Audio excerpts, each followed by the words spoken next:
ભારે વરસાદથી વાહન વ્યવહારને અસર પહોંચી છે। વાહન વ્યવહાર ખોરવાયો છે। જૂનાગઢના દોલતપરા વિસ્તારમાં અનેક દુકાનોમાં પાણી ઘૂસી ગયા છે। રાજકોટના ધોરાજીથી જૂનાગઢ જતા સ્ટેટ હાઈવે પર માખીયાળા પાસે ભારે વરસાદના કારણે રસ્તા પર પાણી ફરી વળ્યા છે। ધોરાજી જૂનાગઢ રોડ તેમજ જૂનાગઢના દોલતપરાથી મજેવડી ગેટ સુધી જળબંબાકારની સ્થિતિનું નિર્માણ થયું છે। તો ફરી જળબંબાકારની સ્થિતિ જૂનાગઢમાં જોવા મળી રહી છે। આપ આ દ્રશ્યો જોઈ રહ્યા છો, જૂનાગઢ શહેરના છે। ભારે વરસાદથી વાહન વ્યવહારને અસર પહોંચી છે। જૂનાગઢના દોલતપરા વિસ્તારમાં અનેક દુકાનો પાણીમાં ઘૂસી ગઈ હતી। અનેક દુકાનોમાં પાણી ઘૂસી ગયા હતા અને દુકાનદારને ભારે નુકસાની વેઠવાનો વારો આવ્યો છે।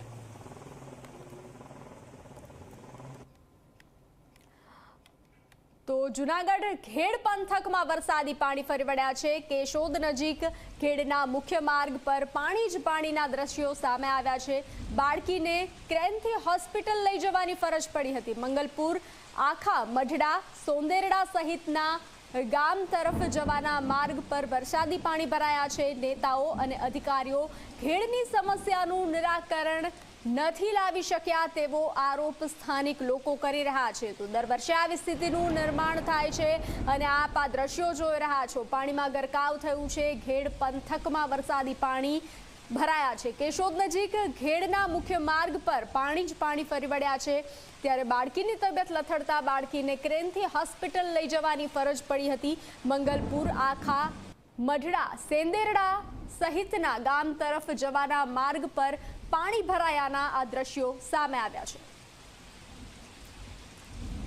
તો જૂનાગઢના માળિયાહાટીના તાલુકામાં સાર્વત્રિક વરસાદ નોંધાયો છે। ગીરમાં ઉપરવાસમાં પડેલા ભારે વરસાદના કારણે મેધલ નદીમાં ઘોડાપૂર આવ્યું છે। મેધલ નદીમાં પાણીનો પ્રવાહ વધતા નીચાણવાળા વિસ્તારોને અસર પહોંચી છે।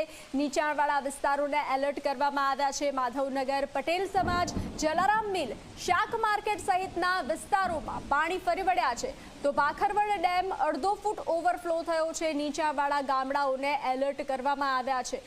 સાર્વત્રિક વરસાદના દ્રશ્યો સામે આવ્યા છે। તો આપ આ દ્રશ્યો જોઈ રહ્યા છો। જૂનાગઢ જિલ્લામાં મુશળધાર વરસાદથી નદીઓ ગાંડીતુર બની છે। માણેકવાડા ખાતે આવેલી સાબલી નદીમાં ઘોડાપૂર આવ્યું છે। પ્રખ્યાત માણેકવાડા મંદિરમાં પણ પાણી ઘૂસી ચૂક્યા છે। અવિરત પાણીના પ્રવાહના કારણે લોકો હાલાકી ભોગવી રહ્યા છે। પાણી ભરાતા લોકોને ભારે મુશ્કેલીનો સામનો કરવાનો વારો આવ્યો છે।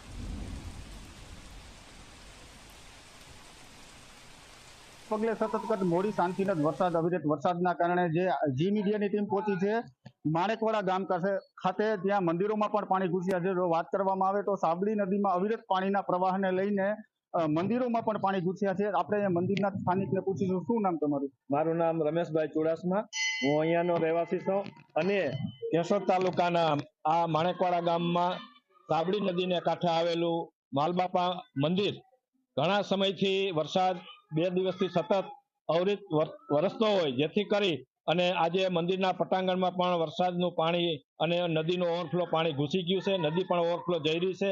ગામમાં પણ ક્યારેક ક્યારેક આવો અતિ વરસાદ પડે છે ત્યારે ગામમાં પણ આ નદીનું પાણી સાબલી નદીનું ઘૂસી જતું હોય છે। આ પરિસ્થિતિ અમારી છે અને માલબાપાના મંદિરમાં અમે જે આ યાત્રિકો આવે છે એ દર્શન પણ કરી શકે એવી પરિસ્થિતિ છે નહીં। તંત્ર દ્વારા પગલા લેવામાં આવે છે, પણ હાલ આજે એવું લાગતું નથી કે કોઈ આવ્યા હોય અને કાંઈ અહીંયા પાણીનો નિકાલ કરવા માટે કાંઈ કરી શકે।